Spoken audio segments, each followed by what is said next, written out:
And our first main topic today gets submitted to us by Steve Calderon, who writes, Ben Wheatley has been hired to direct the sequel to the Meg with Jason Statham returning. However, what does this news mean for Alicia Vikander's Tomb Raider sequel that Wheatley signed on to direct? Do you think he left the project for Meg 2, or is there a chance Ben will direct both films? All right, thanks a lot for sending that in, man. And yes, first up here, Meg. Meg is getting its sequel. Now, this is not a big surprise because the first Meg did quite well at the box office. A lot of people quite enjoyed it. I got to admit that even as a big Jason Statham fan, I'm a huge Jason Statham fan, I wasn't thrilled with the first Meg movie. But regardless of that, the fact is it did very well at the box office. A lot of people did have a lot of fun with it, and so you knew a sequel was kind of inevitable. I'm surprised it's taken this long, but it looks like they are finally making movements in this to get things done. This comes to us from the folks over at The Hollywood Reporter. Wheatley, who's been tapped to direct it, is a British filmmaker with a penchant for the dark and satirical skewed. He has racked up awards for his horror and crime movies such as Sightseers and Kill List, with each directorial outing working its way up to the budgetary and acting ranks. He generated buzz for the 2015 dystopian thriller High Rise, which starred Tom Hiddleston. I actually kind of liked High Rise, as a matter of fact. I did too. I liked it a lot. Tom Hiddleston and Jeremy Irons, and followed that up with the action comedy Free Fire, which I also thought was kind of fun. Had a little bit of shoot 'em up feel. Had a little bit of a shoot 'em up feel to it, which starred Brie Larson, Cillian Murphy, and Armie Hammer. Now, regarding the Tomb Raider 2 stuff, I have actually not heard anything about that in a long time. So on the one hand, I wouldn't be surprised if he's not attached to it anymore. But B, listen, lots of directors will have 2 or 3 projects lined up. So just because he's doing one, that doesn't necessarily mean he's not still intending to do another, right? Steven Spielberg has several projects lined up that he wants to do. James Gunn has several projects lined up that he's going to be doing. So I don't think that sways it here or there. But then again, I'm just not sure that he was still involved anyway. But let's get back to Meg. Meg is just one of those good old-fashioned go to the movies, get some popcorn, sit back and enjoy the ride kind of movies. This ain't no Shakespeare. There isn't what you call narrative drama in Meg, Rob, but the movie was what it was. Again, it worked for a lot of people more than it did for me. I didn't love it myself, but a lot of people had a lot of fun and it made a lot of money. Rob, what do you think about, number one, the fact that they're actually getting some movement going on Meg now, and what do you think about the director choice?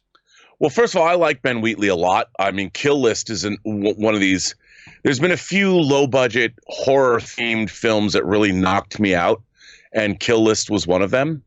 And movies like The Invitation, and like you said, I really liked High Rise, based on J.G. Ballard, who wrote Empire of the Sun, J.G. Ballard's novel.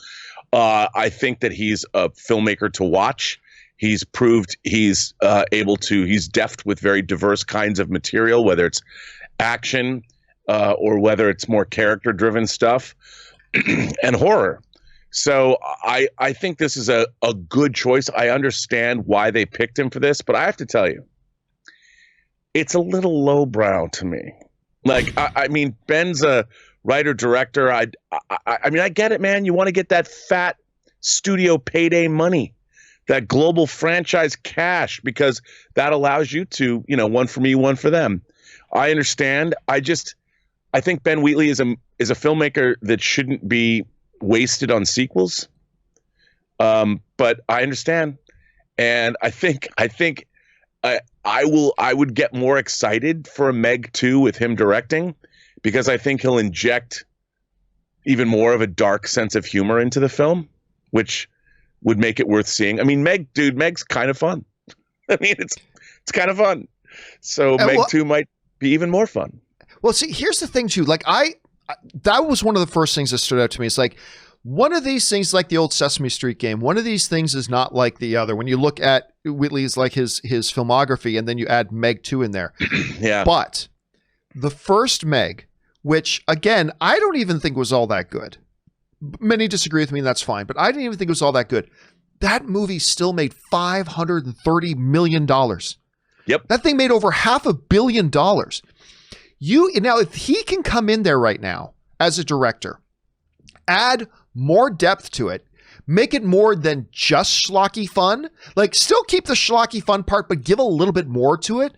Give a little more meat to the characters. Gives just something a little bit heavier to it to incorporate with all that fun.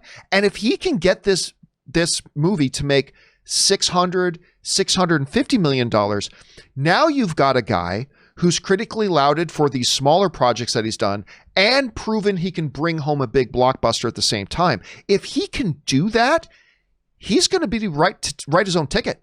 He's going to be in a really good position that if he can step in there and show, I can do it all. You want to give me a little psychological crime thing? I'll take it with low budget and make it great. You want to give me a big popcorn kind of budget about a big shark and Jason Statham punching it in the face? I can take that and I'll make you $700 million. I'm telling you what, I think for him, this is a really good move because I think he's built his reputation in one way. If he can now evolve that into another, because Rob, like seriously, what does that do for him if he can now step in there and show that he can, like a Steven Spielberg, deliver a great art house, like Oscar kind of movie and step in and do a huge, big blockbuster, makes a lot of money. Like, doesn't that throw a lot of doors open for him? I think absolutely it does. And that's why you take these jobs on. You know, you see what people, a lot of the time, what people don't understand is working within the studio ecosystem is a specific talent in and of itself.